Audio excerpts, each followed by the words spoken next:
Deuxième jour de manifestation des élèves dans la ville de Ouagadougou. Ils protestent contre la décision du gouvernement de réorganiser les examens scolaires. Et puis RN22, l'axe Ouagadougou-Kongoussi en plein chantier. Cette route qui était dans un état de dégradation très avancé retrouve peu à peu fière allure. Le ministre des Infrastructures était au constat. Le taux de réalisation est d'environ 52%, mais l'entreprise accuse un gros retard. Voici pour les titres, mesdames et messieurs, bonjour et merci de nous suivre. Je vous le disais à l'instant, la grogne se poursuit dans le monde éducatif. Après la série de manifestations hier lundi, d'autres groupes d'élèves sont de nouveau descendus dans la rue ce matin. Ils protestent contre l'adoption des décrets qui réorganisent les examens scolaires. Le test qui fâche le plus, c'est celui qui institue le baccalauréat désormais comme un diplôme de fin de second cycle et non plus comme le premier diplôme universitaire. Les élèves disent alors craindre que l'accès à l'université soit très sélectif après l'obtention du baccalauréat.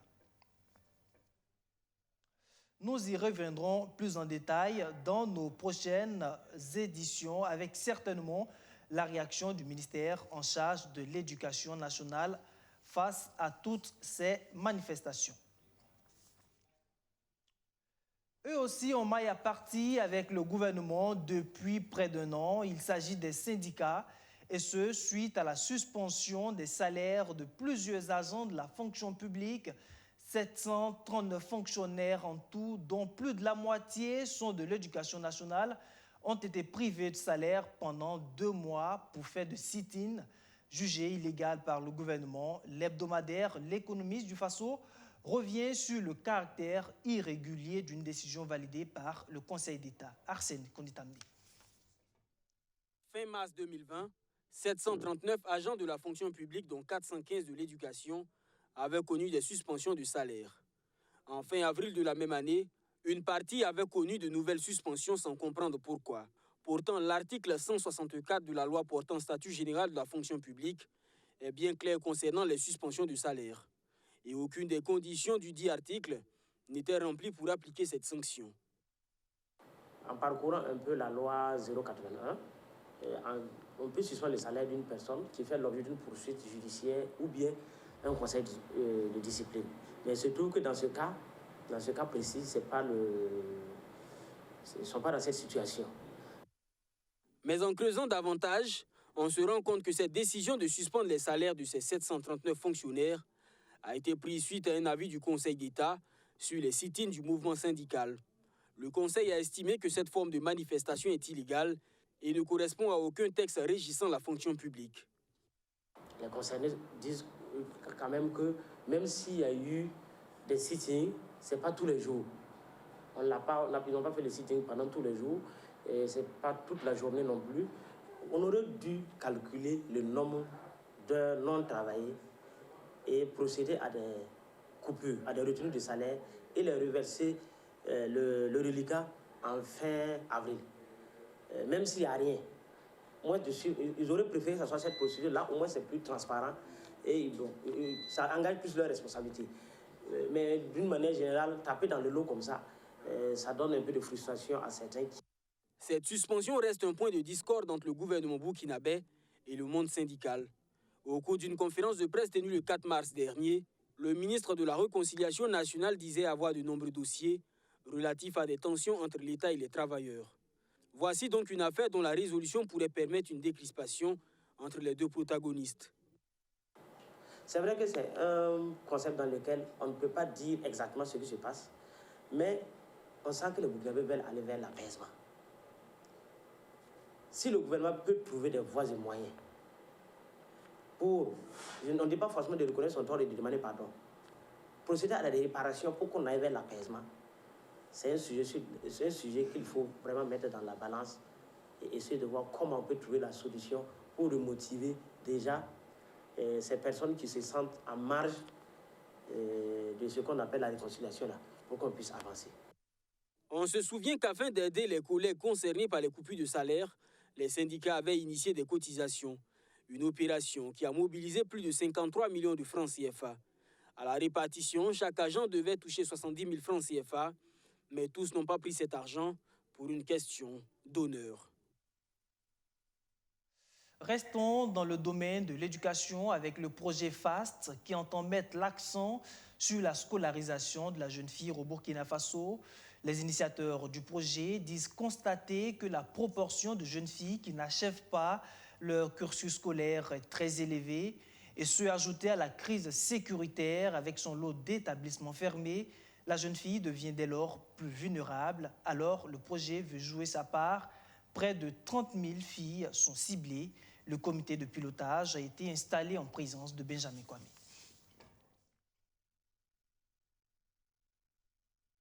Infrastructures sur l'axe Ouagadougou-Kongoussi, dont les travaux ont été lancés le 3 mars 2020 par le Premier ministre. Éric Bougouma et son équipe technique sont sur le chantier pour constater l'état d'avancement des travaux. Sur place, les ouvriers et les techniciens sont à pied d'œuvre. Ici, un revêtement en béton bitumineux est en cours.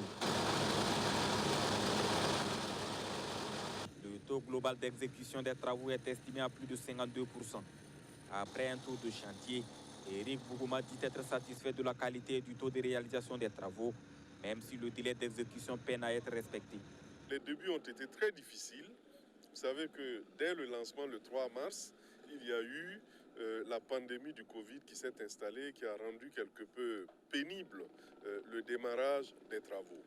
Aujourd'hui, malgré les difficultés de départ, nous avons parcouru 77 km, comme vous avez pu le constater, et les travaux de revêtement sont en cours sur près de 60 km. Les travaux de recyclage ont atteint d'ailleurs la section urbaine de la route, donc nous sommes tout près de Ouagadougou.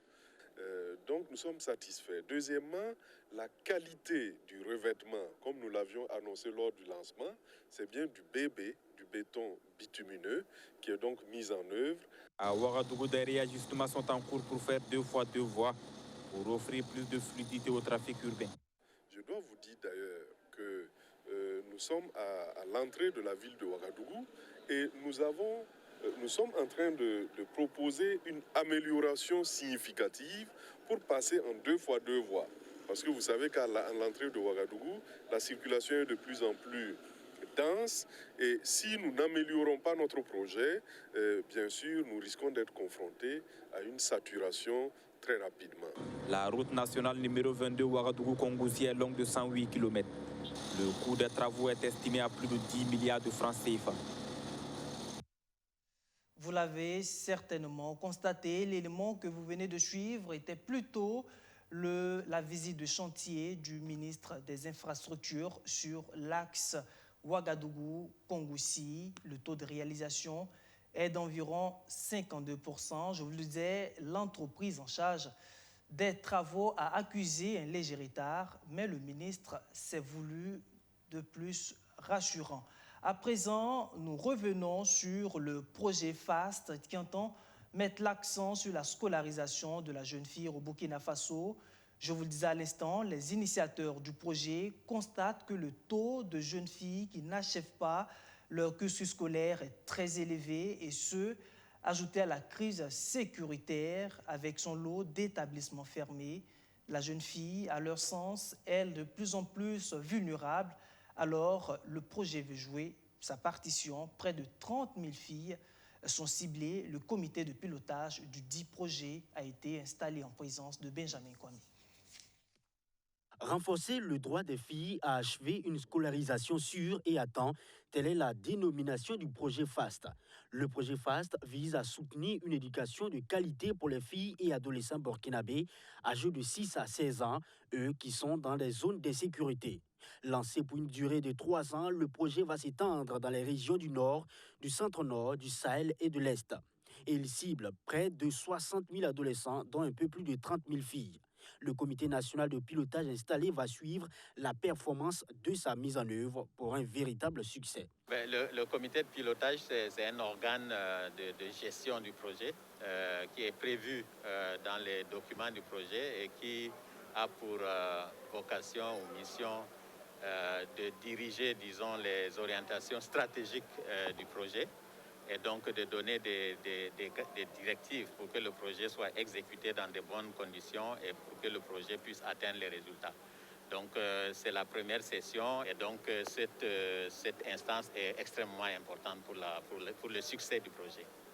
Le projet ambitionne ainsi de supporter les instances du gouvernement, en l'occurrence le ministère en charge de l'Éducation nationale, pour permettre aux enfants dans les zones d'insécurité de poursuivre leurs études dans de meilleures conditions. Et le ministère de Stanislas Ouaro salue tout simplement l'initiative. C'est un projet à saluer, c'est un projet que nous accueillons vraiment à grand cœur parce qu'il entre en ligne droite avec les objectifs du ministère qui, dans ces aspects de mise en œuvre de la stratégie nationale pour l'éducation en situation d'urgence, compte aussi sur les partenaires pour arriver à des résultats probants. Le projet a été lancé officiellement il y a quelques mois, et cela suite au rapport du secrétariat technique de l'éducation en situation d'urgence qui indique que plus de 2000 établissements ont été fermés, impactant plus de 300 000 élèves à la date du 27 février 2020. Et le Canada, pour accompagner le projet, prévoit un financement de près de 14 millions de dollars canadiens, soit plus de 6 milliards de francs CFA. À présent, ce phénomène très en vogue en Afrique et particulièrement en Afrique de l'Ouest, le coaching en développement personnel. Déjà l'année dernière, c'est Lady Sonia qui était au Burkina Faso pour donner sa conférence. Cette année, c'est le Congolais Zach Mouekassa, très populaire sur les réseaux sociaux, qui annonce sa venue. Les organisateurs de l'événement étaient face à la presse en fin de semaine dernière pour communiquer sur les grands axes des différentes conférences prévues. Plus de précisions avec Madina Sine. Zach Mouekassa, le guerrier noir, confirme ici sa présence à Ouagadougou. Je suis très excité pour tout le monde qui sont présents. Merci d'être là. Merci pour l'attention et l'amour que vous déployez. Je serai à Ouagadougou, dans le pays du grand Thomas Sankara. Très connu sur les réseaux sociaux, ce coach en développement personnel inspire la jeunesse africaine. Dans des vidéos, il aborde sans langue de bois plusieurs sujets de société. Les gens qui gagnent dans la vie ne sont pas toujours les plus forts. Il faut apprendre à faire usage de son intelligence, de sa ruse, pour avancer dans la vie. Vous pouvez aller travailler pour quelqu'un très impoli, très insolent et persister. Pour marquer sa présence, des conférences publiques sont attendues. Objectif, développer la confiance en soi et l'esprit de compétitivité des participants. Notre invité de marque, Zach Mouekassa, grand penseur, conférencier, écrivain, motivateur hors pair et éducateur businessman, champion du monde de boxe et de kickboxing, est l'homme qui dit les choses dans un langage accessible, cru et direct. Et c'est celui-là même que nous avons l'honneur de recevoir dans la capitale burkinabé pour motiver et partager ses expériences. Il sera là aussi pour écouter, pour conseiller et vous livrer des méthodes simples pour révéler les champions qui sommeillent en vous, vous orienter dans vos choix et vous aider à garder le cap. 3 grandes rencontres, dont des B2B au coût de 250 000 francs CFA, vont marquer l'événement Zach à Ouaga. Il faut dire que les prix ont été stratifiés en fonction des publics cibles. Alors, la première conférence qui est réservée aux jeunes, aux étudiants, aux élèves, nous avons plafonné les tickets d'entrée à la conférence à 5 000 et 10 000. Alors, la conférence B2B comme son nom l'indique, c'est des sortes de rencontres privées. Voilà. Les dirigeants, les managers qui le souhaitent ont l'opportunité d'échanger en privé avec le grand invité sur des timings de 1 heure, 30 minutes, 2 heures. Et enfin, la conférence du 3 avril, qui concerne les leaders, qui concerne les hommes politiques, concerne les grands managers, voilà, là, les conditions de participation vont de 25 000 à 50 000. Prendront part également à ces conférences publiques des 1er, 2 et 3 avril aux côtés de Zak Mouikassa, Dr Claude-Joël Noubissier, Abou Ouattara, Ulrich Ngegang Boris et Nancy Nkong Bila Angolo, tous influenceurs africains sur les réseaux sociaux. Les grandes conférences Zak Awaga sont une initiative de l'entreprise BJ Group. Elles se tiendront sous le thème leadership et management individuel et collectif. Culture à présent, et cette bonne nouvelle pour les amoureux des arts du spectacle.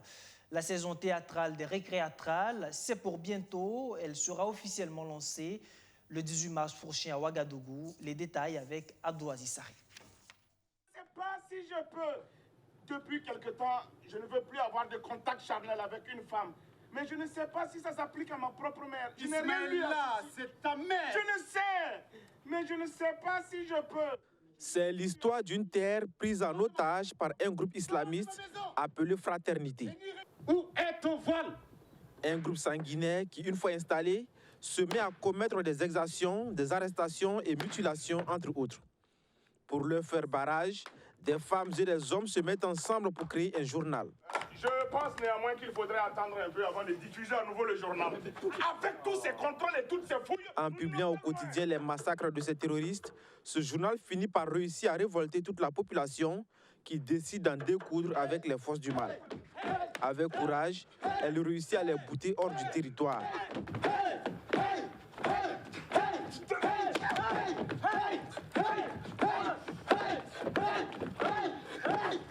Cette pièce théâtrale, qui incarne une situation similaire à celle du Burkina Faso, est mise en scène pour interpeller les Burkinabés sur le fait que la lutte contre les forces obscurantistes ne doit pas être seulement une affaire du gouvernement. Je vais dans le désert. Je vais m'engager dans les rangs de la fraternité. Je veux faire partie de la fraternité. C'est là que se trouve mon destin, car c'est là que se trouve Dieu. On a toujours l'impression que la lutte échoue aux autres, et pas qu'à nous, échoue à l'armée ou au président de la République, etc. Mais il me semble que dans des situations comme ça, chacun de nous est interpellé et que voilà, la victoire doit appartenir et venir de nous tous. Qu'on soit, vous avez vu le comité qui a mis ce journal de résistance en place, c'est un mec qui tient un bar, c'est une femme qui est informaticienne, c'est une bibliothécaire, c'est un médecin. Voilà, ce sont des hommes et des femmes ordinaires, et ça me semble intéressant. C'est ça qui m'intéressait à faire ressortir, que le sens du combat doit nous revenir et doit nous appartenir à tous.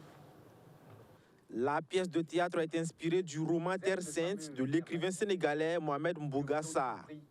Sa présentation au grand public le 18 mars prochain va consacrer le lancement de la saison du théâtre des Récréatrales. Il ne faut quand même pas 2 heures pour faire une commission.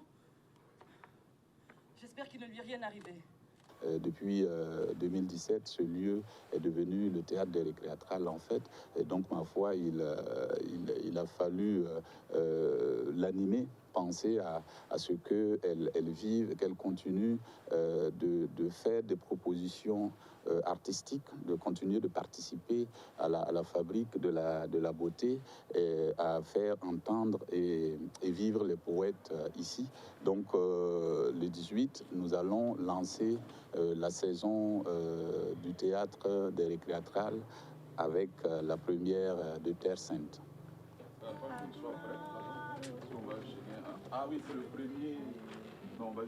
La saison du théâtre des Récréatrales va se tendre jusqu'au 4 avril prochain avec une série de représentations de la présente pièce tous les jeudis, vendredis, samedis et dimanches. La sagesse m'étonnera toujours à l'une. Il faut continuer. Nous avons une responsabilité envers eux. Ne pas les abandonner maintenant. Actualité internationale, avant de nous quitter, et on parle d'un des vaccins contre la Covid-19. AstraZeneca avait suscité tant d'espoir, mais hélas, l'engouement des pays n'est plus au rendez-vous. Quelques complications ont été signalées après l'administration de ce vaccin. La liste des États qui le suspendent s'allonge alors de jour en jour. Hier, c'est l'Allemagne qui a ouvert le bal d'interdiction avant d'être suivie par la France. Mais rappelez-vous, la semaine dernière, des pays scandinaves l'avaient déjà suspendu sur leur sol. Qu'à cela ne tienne, l'avis de l'Agence européenne du médicament est attendu pour ce jeudi. Ce petit flacon suscite beaucoup d'espoir. Il est l'une des seules solutions pour endiguer l'épidémie de coronavirus, mais il sera introuvable pendant quelques jours. La liste des États qui interdisent le vaccin AstraZeneca s'allonge. D'abord suspendu par les pays nordiques, c'est l'Allemagne qui a donné le la en Europe centrale hier après-midi, suivi de peu par la France ou encore l'Italie. Principe de précaution après l'apparition d'effets indésirables chez certains vaccinés. En Allemagne, on observe 7 cas de thrombose veineuse cérébrale sur 1,7 million de vaccinés. Ce chiffre ne justifie pas l'arrêt du vaccin, selon l'OMS. La recommandation à ce stade est que le bénéfice risque de ne pas vacciner avec AstraZeneca et d'autres vaccins l'emporte sur le risque d'infection Covid qui, nous le savons, a un impact significatif sur les personnes atteintes de maladies graves, sur les hospitalisations et sur la mortalité. Le laboratoire s'exprime dans un communiqué. La sécurité de tous est notre première priorité. Nous travaillons avec les autorités sanitaires nationales, les responsables européens et attendons avec impatience leur évaluation. Environ 17 millions de personnes dans l'Union européenne et le Royaume-Uni ont reçu notre vaccin. Le nombre de cas de caillots sanguins signalés dans ce groupe est inférieur aux centaines de cas attendus dans la population générale. De nouvelles concertations et un objectif, redonner confiance à la population, comme en Espagne, où le vaccin est suspendu pour 15 jours. Je pense qu'il est important de transmettre un message de garantie et de sécurité à toute la société concernant le processus de vaccination. Les agences de régulation françaises, espagnoles et européennes évaluent toutes les solutions pertinentes.